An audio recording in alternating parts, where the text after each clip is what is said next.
मैं इस वक्त यहाँ पे प्रिंस विलियम काउंटी में एक पोलिंग बूथ में मौजूद हूँ। यहाँ पे वोटर्स वोट डालने के लिए आ रहे हैं। यहाँ से वो अपना बैलेट पेपर जो है वो उनको दिया जाता है, उनकी वेरिफिकेशन की जाती है, जिसके बाद उनको जो बैलेट पेपर दिया जाता है वो किसी भी जगह जाके सीक्रेटली बैठ के यहाँ पे अपने पसंद के कैंडिडेट को वोट करते हैं, साइन करते हैं और उसके बाद वो उस इलेक्ट्रॉनिक मशीन के अंदर उसको डाल देते हैं, जिसके बाद उसका वोट राइट अवे काउंट हो जाता है। इस पोलिंग बूथ में एक अच्छा फ्रेंडली इन्वायरमेंट है।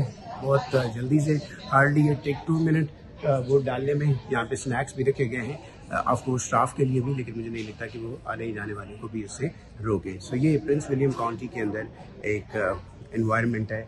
यहाँ पे इलेक्शन हो रहा है, वोट डाले जा रही हैं और मेरे सामने फर्स्ट टाइम वोटर जब आए तो यहाँ पे बड़ा जोश व खरोश से उनका इस्तकबाल किया गया, क्लैप्स की गई, क्योंकि वो जमहूरी अमल का हिस्सा बन गए हैं। प्रिंस विलियम काउंटी के एक पोलिंग स्टेशन के अंदर से मैं हूँ असद हसन।